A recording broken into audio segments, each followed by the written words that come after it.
அனைவருக்கும் வணக்கம். முதல்ல பெரும் மகிழ்ச்சியில் இருக்கேன். பல வருடங்களுக்கு பிறகு அன்பு தம்பி மாரியை பார்க்குறேன்.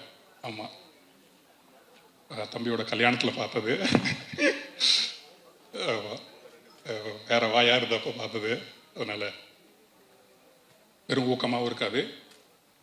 இந்த மேடையில் நான் ரொம்ப ஒரு வியப்பாகவும் சிலிர்ப்போடும் சொல்லணும்னு நினைக்கிறது இயக்குனர் நெல்சன் அண்ணன், நண்பர், எப்படி வேணால் சொல்லலாம்னு நினைக்கிறேன்.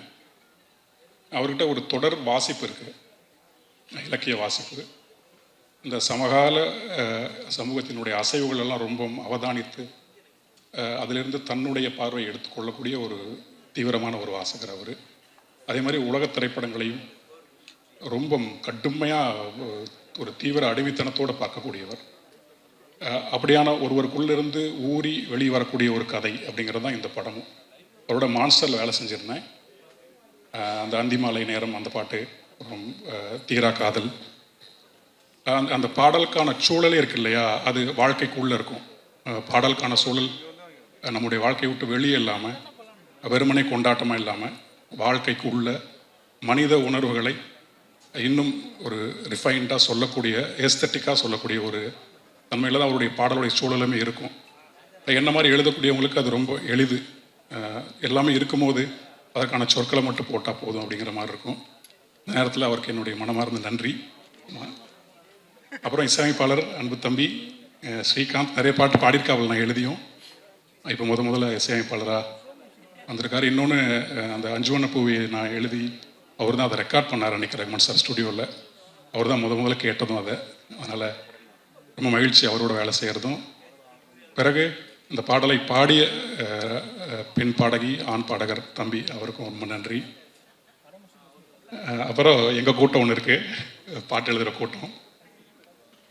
தோழர் கவி உமாதேவி என்றைக்குமே என்னுடைய நெருக்கமான தோழர் உமா.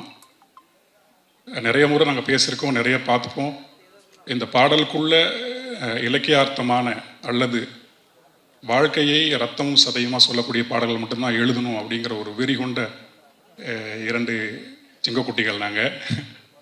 காலத்துக்கு அப்படி தான் எழுதுவோம் அப்படின்னு நான் இப்போ இங்கேயும் சொல்லிக்கிறேன், எங்கேயுமே அதான் சொல்லுவேன். வாழ்க்கையை விட்டு வெளியே எழுதி ஒன்றுமே ஆக போகிறதில்ல அப்படிங்கிறத நம்புகிறவங்க நாங்கள். அதனால் அதே மாதிரி அன்பு தோழர் முத்தமிழ் இன்னும் அதே நெருக்கத்தோட, அதே இன்னோசன்ஸோடு இருக்கக்கூடிய ஒரு மனிதர். ஆமாம், அந்த இன்னோசன்ஸ் அப்படியே இருக்கட்டும். அதுதான் நமக்கு எழுதுறதுக்கான கிரியா ஊக்கி. ஆமாம், மற்ற எல்லோருக்குமே என்னுடைய மிகப்பெரிய நன்றி.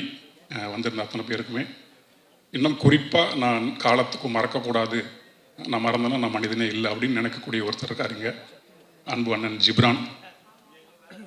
என்னோடய கடந்த காலத்தை பற்றி எல்லாருக்குமே தெரியும், அதனால் அது மீண்டும் மீண்டும் நான் சொல்ல வேண்டியது இல்லை. நான் அப்படி பாதையை மாறி போன போதெல்லாம் கார்த்திக் நேத்தா வச்சுறான் அவ்வளோதான், அவனை விட்டுறலாம் அப்படின்னு இல்லாமல் என்னை தேடி பிடிச்சு ஒவ்வொரு இடத்துலையும் உட்கார வச்சுன்னு எழுத வச்சவர் அவர் தான். இன்றைக்கி நான் உட்காந்து எழுதிக்கிட்டு இருக்கேன், ஏதோ கொஞ்சம் உயிரோடு இருக்கேன்,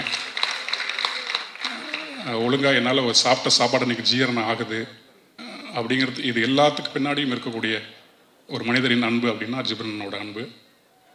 நான் எவரோ அவளை புண்படுத்தியிருக்கேன், அந்த நேரத்தில் ரொம்ப கடுமையான சொற்கள்லாம் சொல்லியிருக்கேன். அதை எதையுமே பார்க்காமல் அவர் மியூசிக் பண்ணக்கூடிய ஒவ்வொரு படத்துக்கும் கார்த்திக் எழுதட்டும் சொல்லி நானாக இப்போ கிடைக்காம பண்ணே தவிர, இது நாள் வரைக்கும் நேற்று கூட ஒரு பாடல் நான் அவருக்கு எழுதி கொடுத்தேன். அப்படி ஒரு மனம் இருக்கு இல்லையா, அந்த மனம் தான் அவருடைய இசையாக கணிந்து இன்றைக்கி வந்துக்கிட்டு இருக்கு, உலகம் முழுக்க போயிட்டு இருக்கு. அண்ணனையும் இந்த மேடையில் நான் பார்க்கும்போது எனக்கு ரொம்ப மகிழ்ச்சியாக இருக்குது.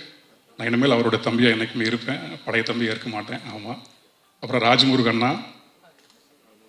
ராஜமுருகண்ணாவும் அதே மாதிரி தான். அவரையும் நிறைய முறை நான் ரொம்ப சீண்டிகிட்டுலாம் பார்த்துருக்கேன்.